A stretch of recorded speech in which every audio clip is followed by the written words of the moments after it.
Hello and welcome to Catholic Unscripted episode 25. I'm Catherine Bennett. I'm Mark Lambert. I'm Gavin Ashenden. Well done. Okay. That was okay, wasn't it? That worked. Okay. We did it okay this time. Didn't speak over each other. Brilliant. Makes my life easier. So we only just met a few days ago, but we have found the time to meet again quite soon after. And there's been a lot happening, and we'd like to focus on a few things in particular. One is that Malcolm Brown at the Church of England, he's the Church of England's Director of Faith and Public Life. And he has said that Christians are considered too aggressive and essentially need to be more prudent and careful and nice and not be so aggressive when it comes to discussing transgender and LGBT ideology, things like that. So we're going to have a little chat about that. What the implications of what Malcolm Brown's saying, why he's saying it, and especially with your input, Gavin, because he speaks as an Anglican about the Church of England. And also we wanted to just speak about the Synod, the latest updates of the Synod, and they're talking about women. They're always talking about women and including all people. And Hollerich said, we don't talk about church teaching at Synod meetings. So we want to maybe talk about that. And the last thing, if we've got time, is that the Pope's Abu Dhabi document is said to be actively forming UN global policy. So accusations that the Pope is a globalist. Okay, over to Gavin then on Malcolm Brown, the C of E Director of Faith and Public Life. What is that and what's he been saying and why does it matter? Well, it won't be a surprise to anybody to know that the theme running through all the things you've chosen, Catherine, is culture, the gospel and culture. And each one of the subjects that we're looking at is going to test our understanding of culture. And I suppose if we use posh language, biblical hermeneutics, how we apply the Bible to the cultural issues. So if we start with the gospel for last Sunday, which was about the sheep, looking at the people looking hassled and uncared for and unled and worried and anxious, and Jesus saying to the disciples, you're going to look after the sheep. The sheep are still pretty anxious and hassled, and it's the job of the church, as a number of people said in their sermons, their homilies, to look after the sheep. But if you remember, you may have heard the Archbishop of Canterbury talking about how he feels guilty and failing to be a very good archbishop because the church attendance has collapsed under him. Now, it's partly his fault and partly not his fault. Clearly, the church is in a state of serious retreat. But there are two ways you can deal with that. One is to confront culture, and the other one is to give into culture. He's given into culture, and that's what Malcolm Brown is doing too, which is why I'm getting there by that route. So it's no good the Archbishop of Canterbury saying, oh dear, I've let the church down. It's collapsed under my leadership. It's partly my fault. Yes, it absolutely is, because he made a very serious error of judgment in giving way on the authority of the gospel and tradition in the face of a culture that is very antithetic and hostile to Christianity. How do we know it's antithetic and hostile? Because Christian teachers keep on ending up in court, and not just teachers, but anyone who expresses the faith in the public space where it contradicts sexuality above all. So we're faced with what is effectively a new religion, challenging Christian anthropology and above all challenging our ethics on sexuality and marriage. And wherever Christians say, I don't go along with this, they often find themselves in danger of losing their jobs. And they keep on ending up in the courts. And either Ryan Christopher with ADF or Andrea Minchella-Williams with Christian Concern have to defend them. Now, what it appears happens is that some members of the government have gone to Malcolm Brown, who's the Archbishop's go-between for policy and politics.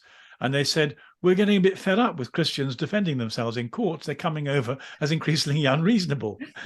And Brown has come back to the Archbishop and to the Church of England and said, guys, it's not even the equivalent of letting the Christians go to the lions decently. One of the reasons that the Christian witness in the Diocletian persecutions was so effective was that they refused to run away from the lions and give people their sport. You might say there's a parallel here. There isn't. Christians are entitled to stand up in the public space and give an account for themselves and their faith. And if the people who are trying to hassle them find this objectionable, it's not the Archbishop of Canterbury or his civil servant go-between's job to say, shut up and let them persecute you without causing any fuss. It's such a betrayal of the gospel. And I hope, frankly, that the Archbishop feels a great deal worse about the way in which he's let the church down, because not to defend these people who are being persecuted for their witness and their faith is an outrageous dereliction of duty, and he ought to feel bad about it. Yeah, in danger of proving Malcolm Brown right, I'm really annoyed about this. I'm annoyed about the fact that our young people are increasingly depressed and committing suicide at higher rates than we've ever known it. It's exponential. I saw a graph today that since 1991, 49.5% of young people say they can't do anything right. Their life is not useful. They don't enjoy life. They're committing suicide. They're taking their own lives. They're seeking medical treatment that they think will solve their problems and doesn't. We have people saying they wish they hadn't taken this route. We have young people confused all over the place, don't know what's what, don't know what language to use. It's absolutely awful. It's absolutely destroying our young people. Chad Pecknold said, over the last decade, the world's been experiencing the final crack up of a fugitive political theology, which was originally and then progressively set against the church and a world in harmony with it. Depression at the consequences, the most rational response. Yes, well, I teach my own children about the difference between assertiveness and aggressiveness. If it seems like we're being aggressive, that's because we've become so lily-livered and soft that we think just standing up for yourself is somehow aggressive. It isn't. We know about this idea of yeah. Go on. Yes. Yes. Sorry, just wanted to, no, you're right. I didn't want to stop you. I just wanted to say, I wanted to leap in. Well, many of us have heard that recording from a secondary school in Rye, where and it's a Church of England school, where a Church of England driven school teacher tells the very articulate children off for complaining that they think somebody, one of their colleagues, one of their peers, who's identifying as a cat, has got a mental problem. And the teacher is bullying them, threatening them for being reported, and profoundly undermining any capacity for education and independent thinking with this grotesque act of silencing them. So this is a Church of England school in Rye. Finally, someone in the government is saying this is perhaps not as we think conservative education ought to be. But it goes straight back to the doorstep of the Archbishop of Canterbury and the Church of England. I'm not saying it would be entirely different in Catholic schools. I'm not making a tribal point. The whole of education has gone over. But it's a no surprise that the statistics you just described, Catherine, are so high when you have children being bullied by an ideologically driven teacher for complaining that they think if a child identifies as a cat, it's somehow improper to say there may be something wrong with their equilibrium. Yeah, I think I was speaking. Do forgive the noise of trains if it comes across. I'm right outside a railway line, and my windows are open because it's roasting hot, so it might be noisier than usual. But I was saying to Mark, actually, as a teacher, I was a teacher for 20 odd years, and I absolutely find abhorrent the idea of young people recording their teachers. It's terrible. But the thing is, true. There are all sorts of things that are terrible because the order has broken down. It's completely broken down. Things are flipped. We're in clown world. We really are. Things are not ordered correctly. And in that system that has been brought about by the very people now complaining children shouldn't be recording their teachers, we've said to children, you are the same as adults. We want to empower you. We want you to help employ teachers. We want to give you a voice. We want to raise you up. We want to make you stand up for the environment and speak on national television and be spokespeople at 12, because we know we don't like to criticize children. So let's push the children, push the children, push the children. And then the children go and secretly record their teachers. You shouldn't be doing that. Oh, you've realized now that there's a proper authority and a proper order. Well, too late. You shouldn't have been messing around with the kids in the first place. It's an absolute disgrace.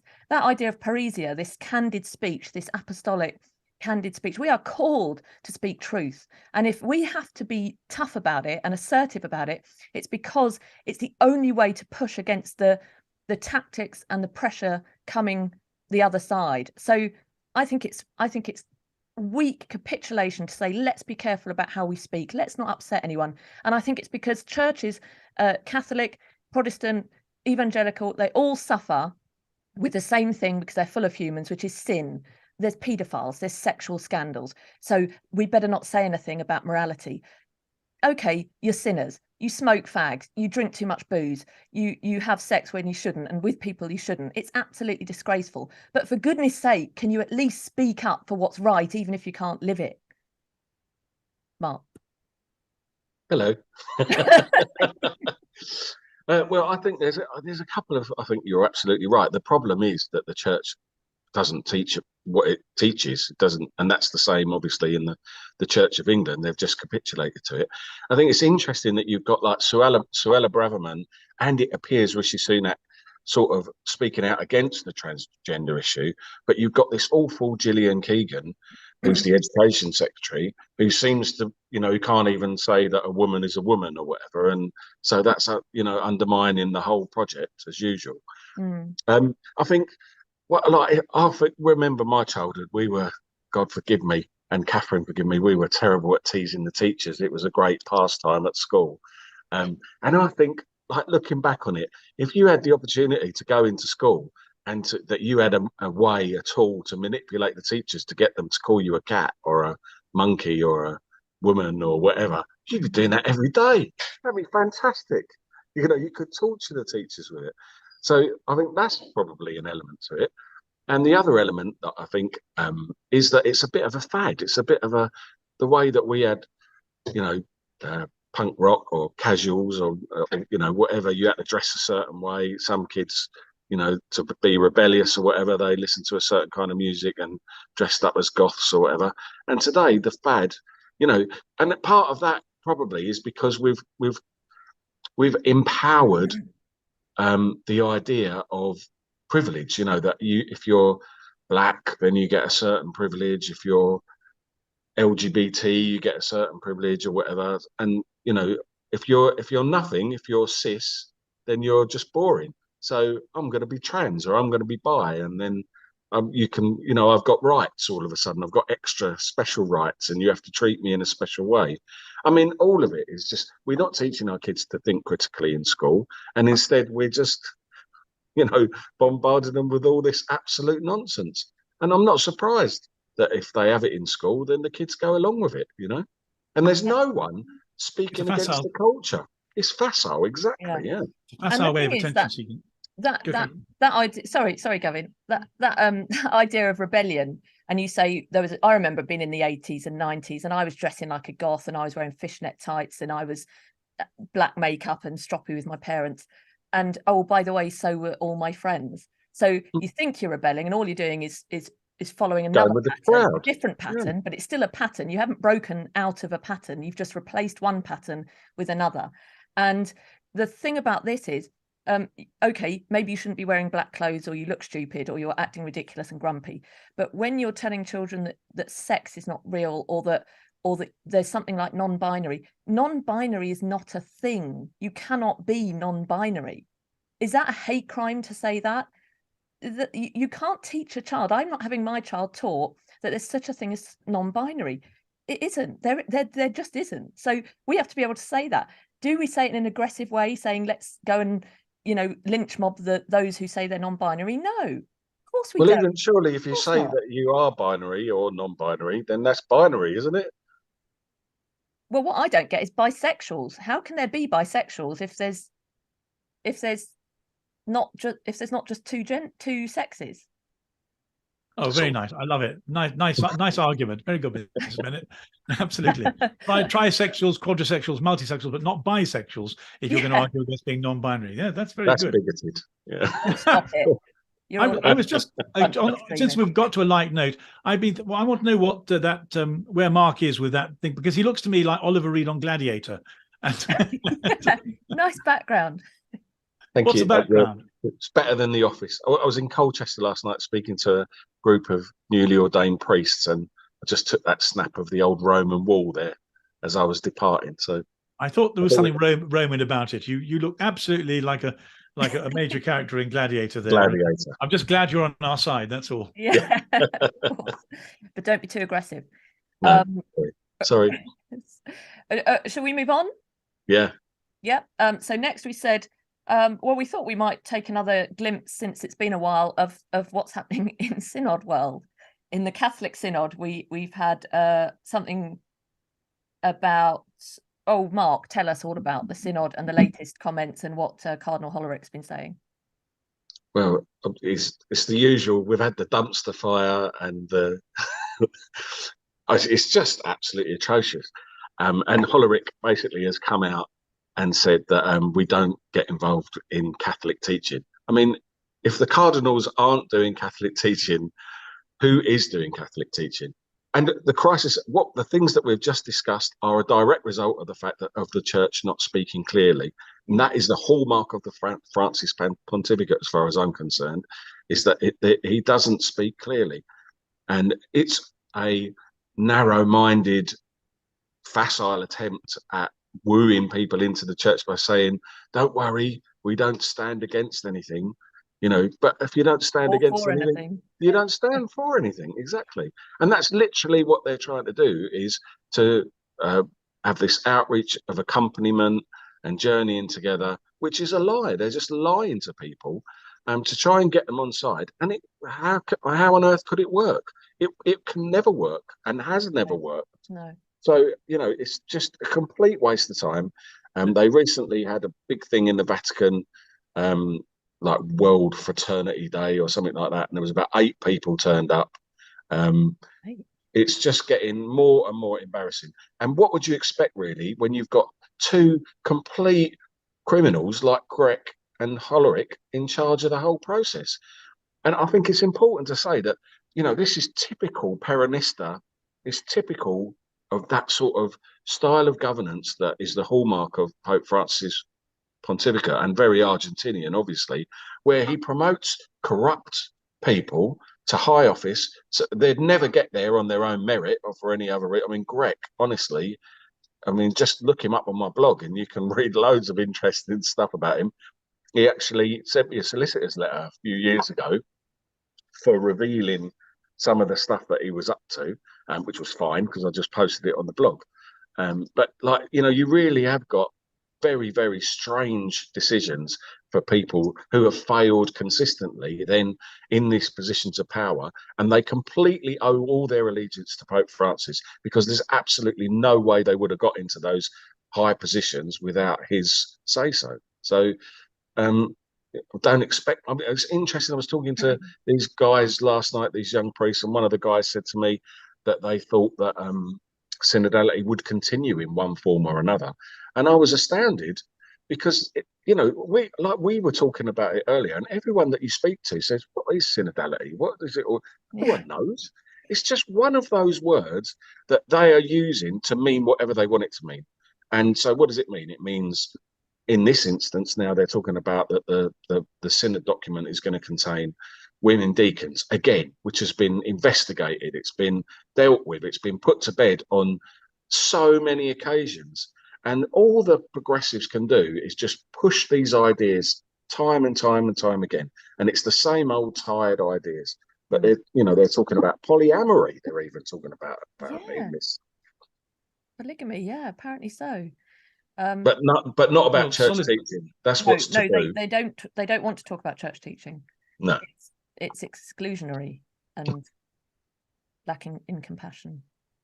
Why is there a push for women to, quote, access positions of responsibility and governance in the church? Why is there such a big push? Which we were talking, weren't we, Mark, about under Pope St. John Paul II, who allowed girl altar servers. I did serve in the early 80s as one of the first in our diocese, really as a way to kind of close the pressure and the argument to try and ordain women. But we then spoke about the slippery slope. The slippery slope's come up in almost everything we've discussed this week, from the abortion stuff we spoke about in 23 and the stem cell research, because it's just that crack in the door that then opens, and this is what's happened now. There's more. Well, okay, we've got altar servers, girls can serve at the altar, that's good, but now what about deacons? But not priesthood, just deacons, and then we'll be happy. But it doesn't work like that, does it? Because there's always this pressure. But what I don't understand, and I'm the only woman here, is why do women want to be priests? What do they feel they're not getting in the church at the moment that they want? Well, it's It worked goes so back to an well for assault. Anglicanism, isn't it?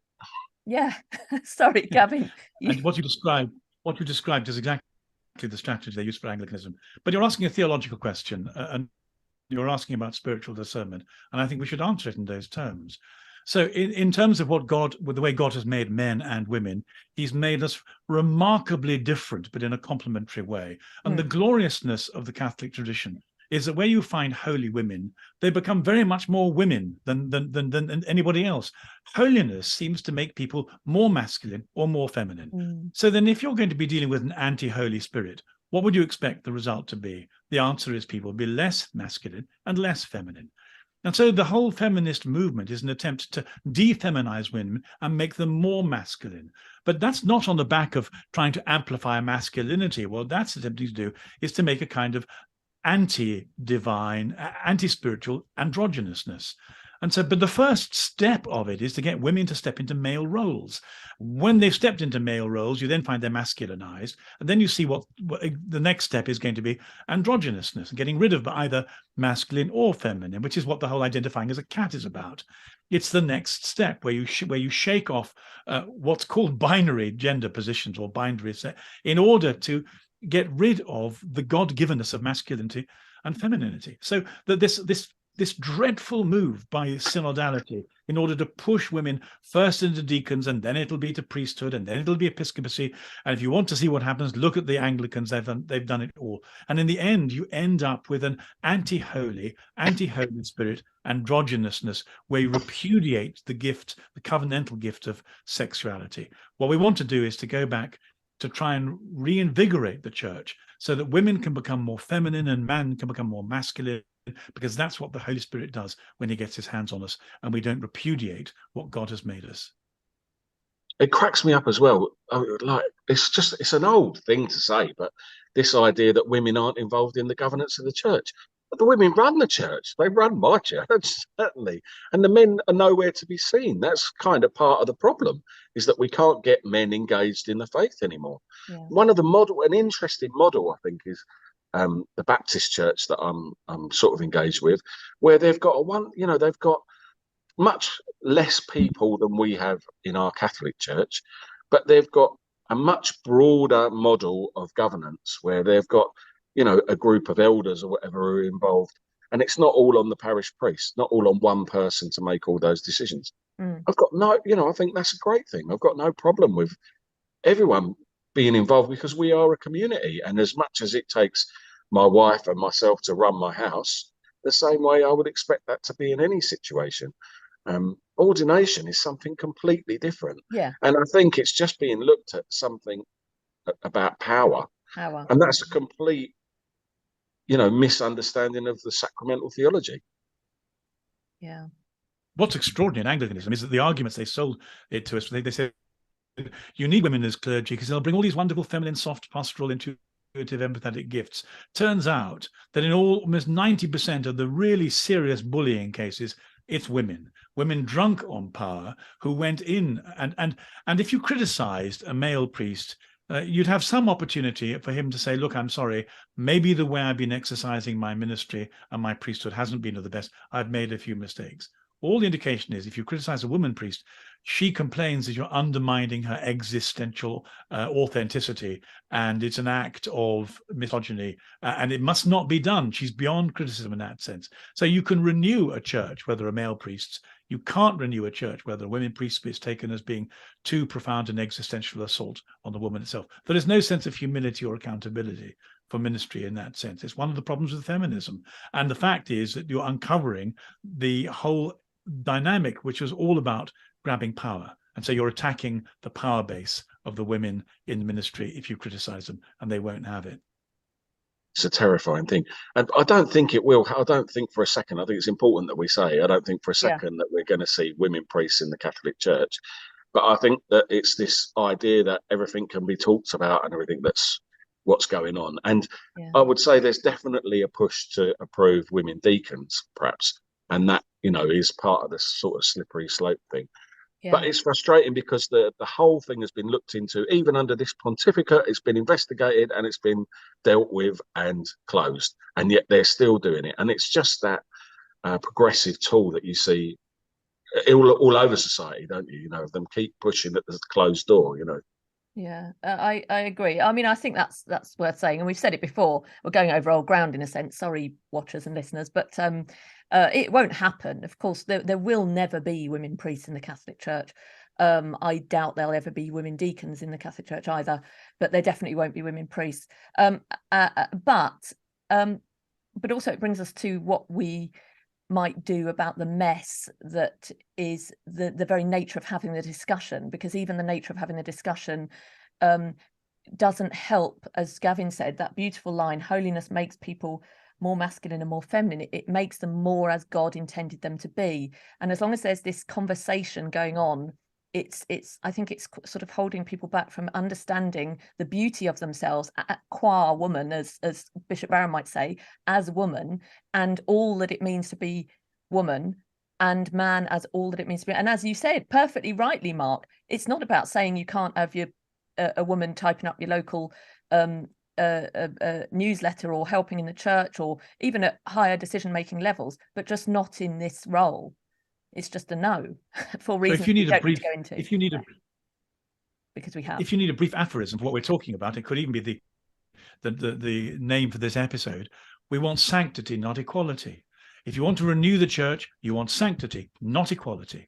Everything that the Hollerich and that we've been presented has all been about accompaniment, equality, relativism, and the whole politicization and socialization of the church. What is the opposite of that? It's sanctity. What does sanctity do? It makes men more men and women more women. Yeah. And so what the laity should be saying to the hierarchy is saying, absolutely no to equality.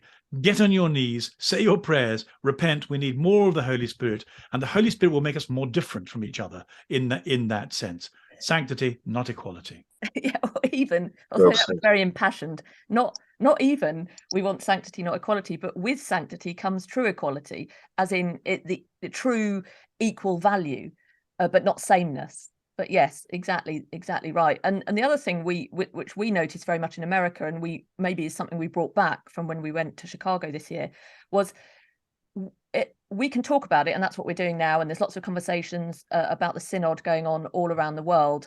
In fact, I'm not sure there are, but anyway, what we can do is ask our religious brothers and sisters to pray, to actually, that's what they're there for, both ourselves and others. We should ask intentionally for prayers and say, this is something that's very confusing in the culture. Go to our religious brothers and sisters, however many are left, and say, could you, in weekly prayer, remember this intention, pray for clarity on this and that. And that, in fact, we go to our nuns, that's a very feminine thing that women are hugely, if you want to use the term empowered, I don't like the term, this is huge, this space that, to go to women and say, this is the feminine, to open up that space and to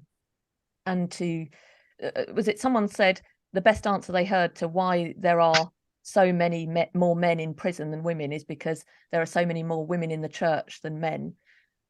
So yes, so let's go to our women, our religious sisters, and say, pray for greater clarity, and maybe more vocations to the religious life, but not the demand for priesthood. I'm sure that's true, and you're quite rightly saying, don't forget that equality is important, because equality, in the sense that you meant it, is equal worth in the face of God. But I think we need to get rid of equality as much as we can. Equality is about numbers. It only ever works with numbers. It doesn't work with any value that I can think of apart from being equally made in the image of God, which is a very specific kind of equality and not much help, I don't think, to anybody. But what we want to talk about is sanctity. And what did Jesus talk about? He never talked about equality. He never talked about accompaniment. He talked about faithfulness. We want sanctity and fidelity. That's the language of the church, not equality and accompaniment. So I think the sooner we try and, the more we use the language of the enemy, the more we use these compromised words, which are designed to slip us into a whole series of false presuppositions, the more we give our opponents the opportunity to distort the church. I just think we shouldn't be having with it. Let's go back to the language of the church: sanctity and fidelity. Yeah. What is it Mother Teresa said? God has not called us to be successful, but faithful. Yeah. Something like that. Good old Mother Teresa. Brilliant. I've Yes, just noticed that's right. my daughter's been burning bits of plastic on my desk. Which is that a masculine thing to do? Should I be seeing if she needs to look at wearing trousers and blue tops and transitioning because she's been Immediately. She could, Yeah. yeah. I think she's trying to do something artistic, but it doesn't look very artistic. Create plastic bubbles. Anyway, that's my daughter. Where were we going? Pope Francis has said in an Abu Dhabi document. Tell us about this, Mark. You brought it to our attention that this document is forming UN global policy. Yeah, so this was the Abu Dhabi document that he signed, where he basically got together with an imam and signed this this thing about, you know, that there was no distinction in religion, basically. And I think what sort of interested me about it was the fact that there was we've got two worldviews, very much two worldviews that are at odds with each other at the moment. And it's not just, I mean, this is, it very much seems that Pope Francis has got this globalist perspective where he's saying that we're all a human family. But is that like, where does that actually lead us? And it's the same sort of argument that we have with immigration, which I struggle with a lot. I struggle with because I believe in welcoming the stranger and, you know, being nice to people, and I don't believe in shutting people out because we're greedy or better off or anything like that. But I do believe that we should be proud of our civilization, that our culture, the culture that we've built, the rules that we live by, the agreed rules that we live by are important. And I think that in order to preserve that, we have to be careful about, you know, just allowing other people to come in and to bring their ideology into our communities. Otherwise, our community loses that. And when I talk about the distinctness, what I'm talking about is the idea of human dignity and freedom that perhaps is lacking when you look at Shia Islam, say, for example. You know, I can't see that there's an awful lot of compatibility between Christianity and the Christian culture in the UK and some of these more radical ideologies from the Middle East. And so I thought it would be an interesting discussion on the back of this. Like, what is Pope Francis's game here? You know,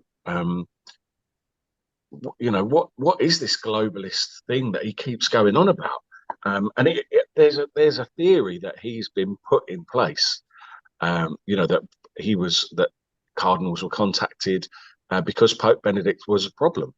He was a problem because he was preaching the gospel, and that was not what the globalist agenda wanted. And so, you know, they sort of managed to sort of get people to coalesce behind Pope, you know, Bergoglio, and get him elected as Pope. And now you do see all these extremely radical globalist directions that he's going in, and it's extremely worrying. Well, my response is to pray for a faithful new Pope. I pray for the conversion, the full conversion of all senior clergy, and especially the Pope. But I'm more helpful now just to be saying, get on my knees and say, Lord, give us a new faithful Pope. Give us another JP2. Give us somebody who will be faithful to the revelation of the church. And that involves a way of dealing with Islam, which is complicated, because the problem with the Abu Dhabi statement was that it accepted the notion that a relativistic God actively will different religions. This isn't anything to do with Jesus, and there's nowhere to be found in the Gospels or in the Old or New Testament. But actually, but nonetheless, there are going to be times when we're going to need to make allies of Islam, because at the moment it's only Islam that's standing up to the fundamentalist progressive religion of gay rights. It's only Islam that's standing up to government policies of teaching of sexualizing the children before puberty. The Christians aren't doing it. And so you might say that in one sense, because God chooses who he chooses, that if they're willing to be faithful to the way God wants human beings to behave, God will preference Islam over the church. That's a very profoundly shocking thing to have to say. But in that sense, we may need to make allegiances, respectful allegiances with Islam, in order to manage the context where we're being I'm just rather surprised by Catherine's smile, taken aback by it, where we're finding ourselves in a very serious struggle with secular antagonism.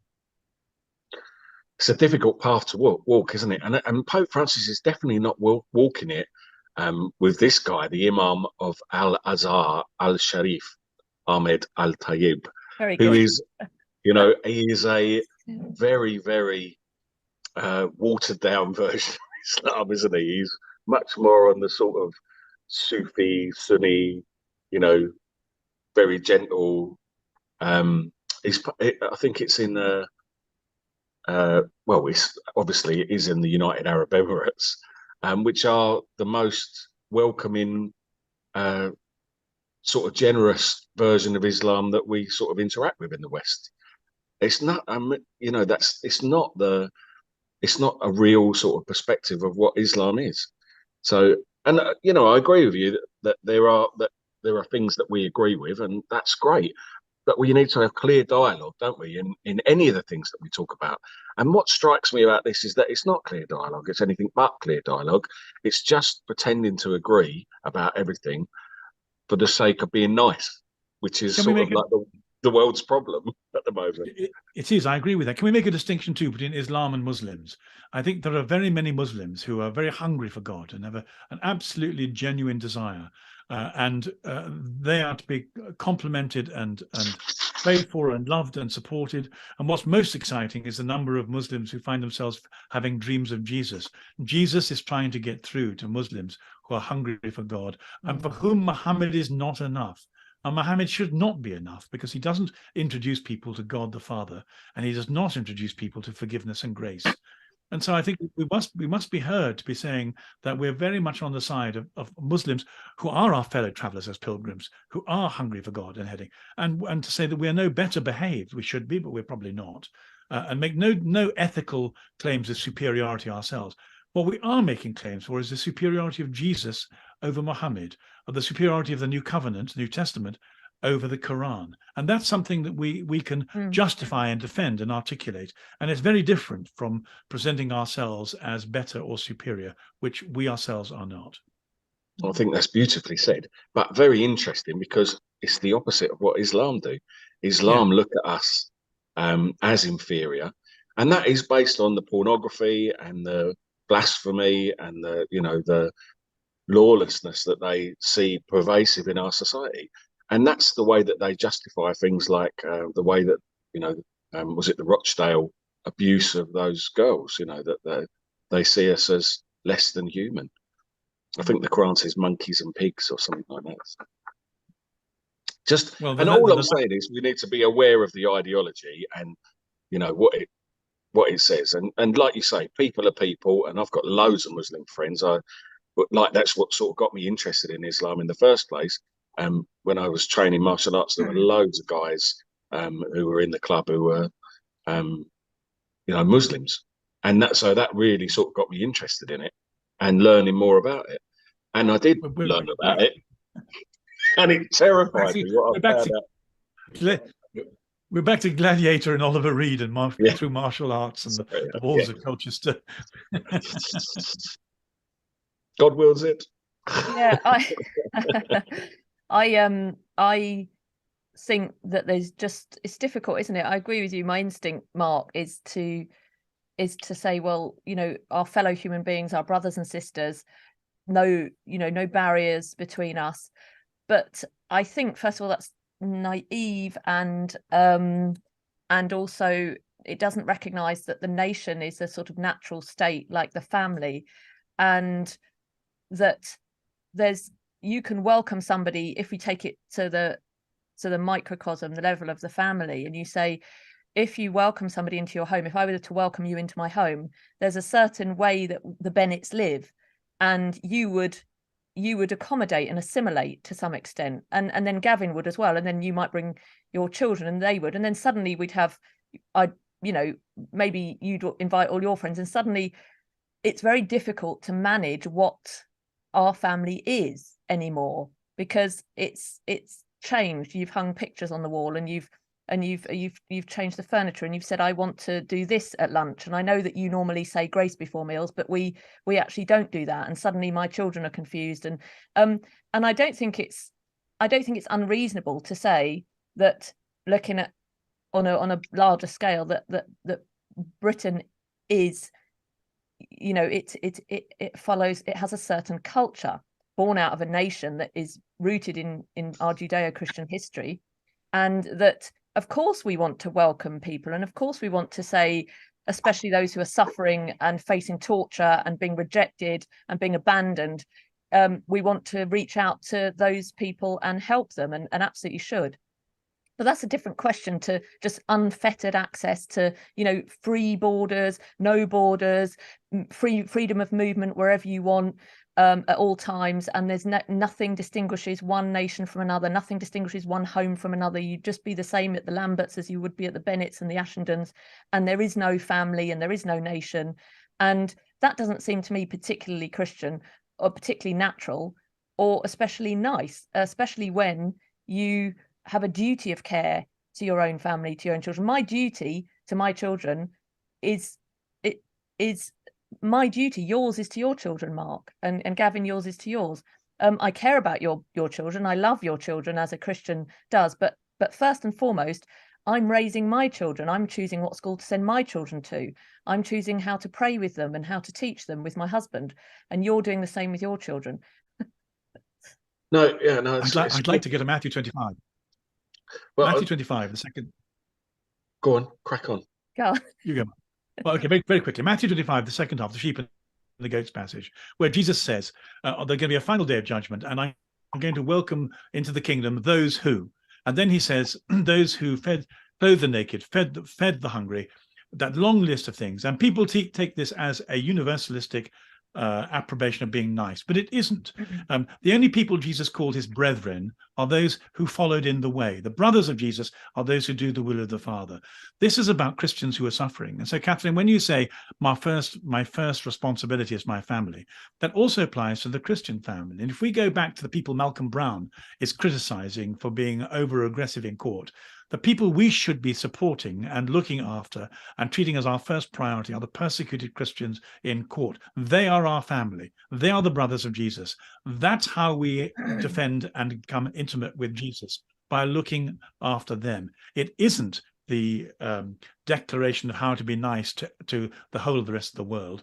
It's a statement about what your priorities of love and care are. They begin with your Christian family, your biological family, who ideally are your Christian family, and particularly the Christian family of their persecutors.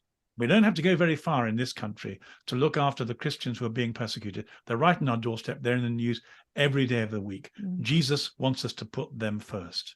And also, the very fact of Jesus saying that is the root and the rock of our Judeo-Christian culture.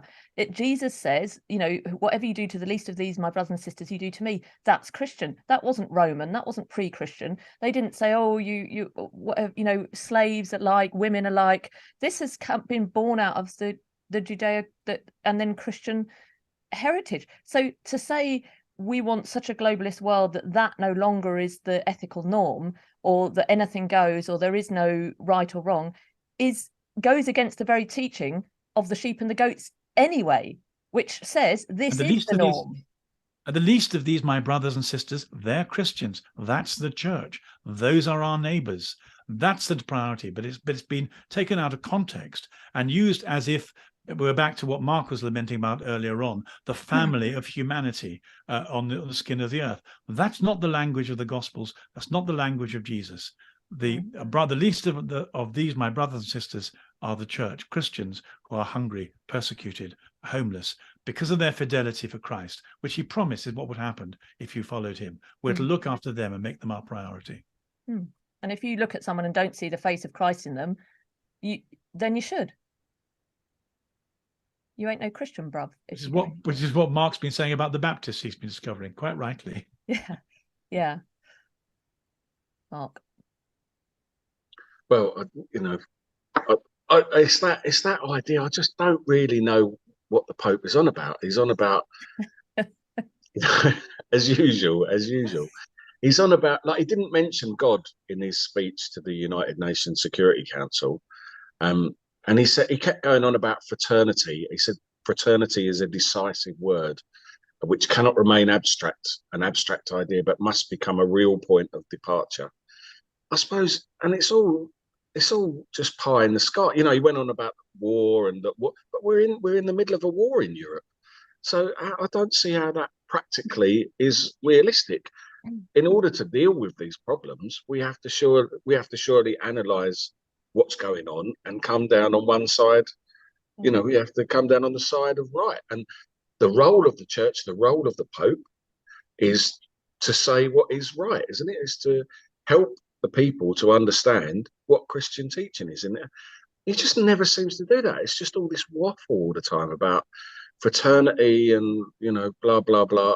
What does that even mean on a global basis? You know, yeah, it's a lovely idea. You know, let's all sit in a circle and with our tambourines and smoke the pipe of peace. But it just seems so far away from anything that's achievable. It just hasn't got any relevance, has it? No. And that's all I've got to say about that. I think we should bring tambourines to the next session and intro and exit with them. Sounds good to me. I think we'll have to leave it there because it's time for school pickup for me. Jolly good. You've got good to see you both. well, haven't you, Mark? Is Gavin still there? Yeah. Has he nodded off? Yes, I'm listening very patiently. Has he nodded off? Good. Oh, lovely. Right. Okay. Thank you for watching. See you for 26 coming up shortly. I'm Catherine Bennett. I'm Mark Lambert. I'm Gavin Ashenden. God bless you and keep you.